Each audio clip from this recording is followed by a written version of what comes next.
everyone. Welcome to Current Affairs for Beginners. First, let us see answers for the questions from our yesterday's video.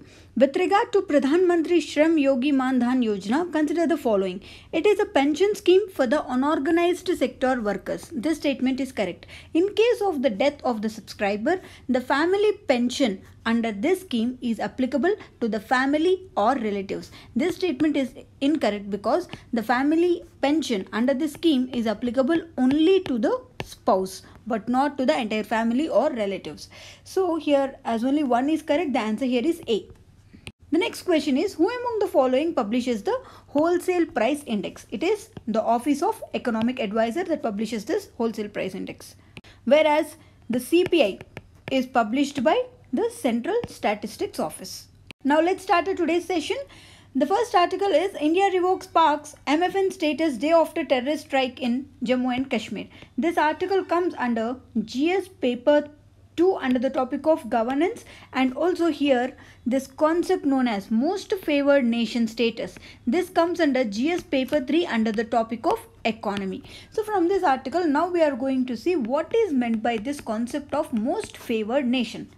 This most favored nation is a treatment that is given to the trade partner to ensure non-discriminatory trade between two countries along with other trade partners. For example, if India has given this most favored nation status to Pakistan, that means it is ensuring non-discriminatory trade with Pakistan along with other trade partners.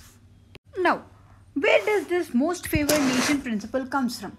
According to this principle of World Trade Organization's General Agreement on Tariffs and Trade, as per this World Trade Organization's GATT, to which India is a signatory and contracting party, each of the World Trade Organization member countries should treat all the other members equally as most favored trading partners.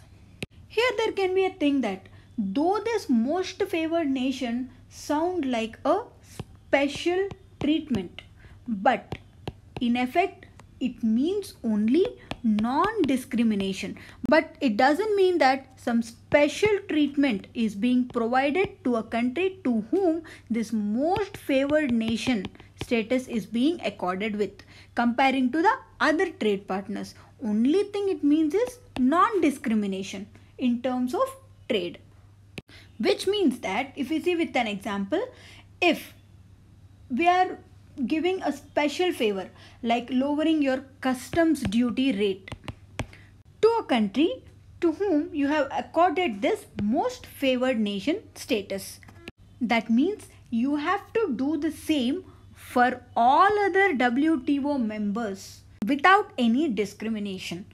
So now here the article is saying that India has revoked Pakistan's MFN status. So when did India accorded MFN status to Pakistan? Did India also got it back from Pakistan? This MFN status was accorded to Pakistan in 1996 as per India's commitment as a WTO member. But Pakistan didn't reciprocate. Now India has decided to revoke this MFN status to Pakistan. So what will be the impact? Here there will not be any significant trade fallout as the level of bilateral trade between both these countries is very low.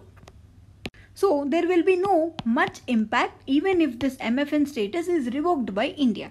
To some extent, yes, it is going to hurt Pakistan because by withdrawing the status, it means India can now increase the customs duties to any level on goods that are coming from Pakistan. India imports fruits, cement, leather, chemicals and spices from Pakistan.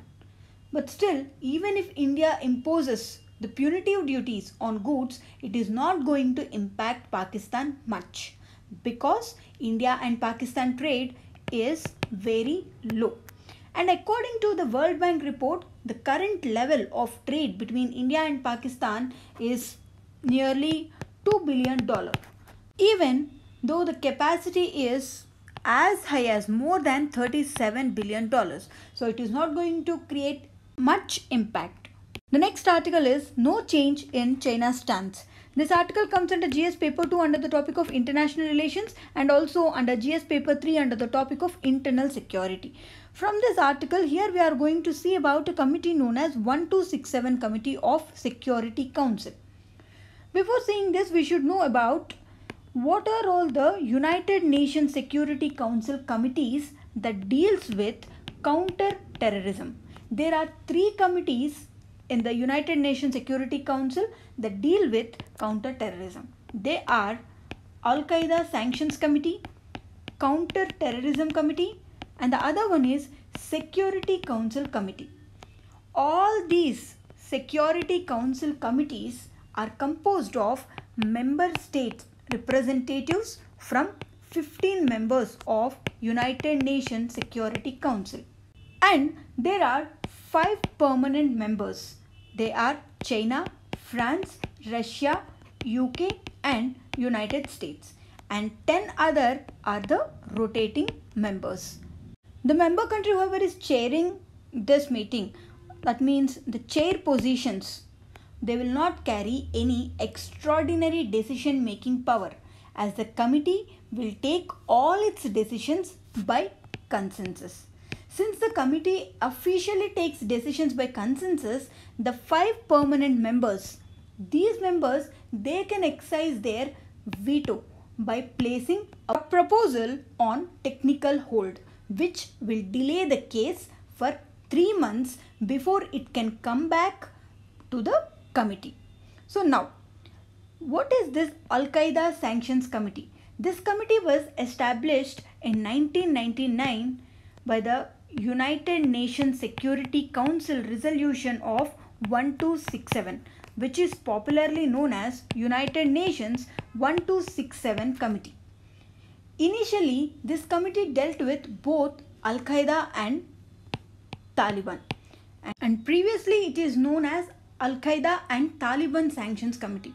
But in 2011, there was a split in this committee and it created a new Taliban Sanctions Committee to separately deal with Taliban.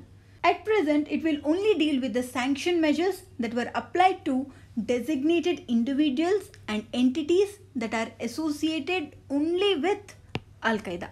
So regarding this, here we can see the news that there is no change in China's stance for designating the Masood Azhar, who is the leader of Jaish-e-Mohammed. It is a terrorist organization. It was designated as terrorist organization in the United Nations Sanctions Committee list as per this resolution of 1267.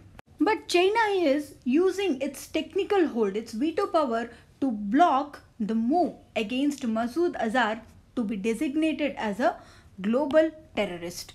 By saying that India has not provided sufficient information in support of its case to designate this Masood Azhar as a global terrorist. If that is done, whether an individual or a terrorist organization is included in this list, it will help in restricting their movement, financial penalties will be imposed and their assets will be frozen. But the thing is, even if a single member opposes, then that means there is no consensus. That is why China's opposition to India's bid is not allowing the United Nations Security Council to designate Masood Azhar as an international terrorist and freeze his assets and travel ban. The next article is India's fastest train takes off. This article comes under GS paper 3 under the topic of infrastructure.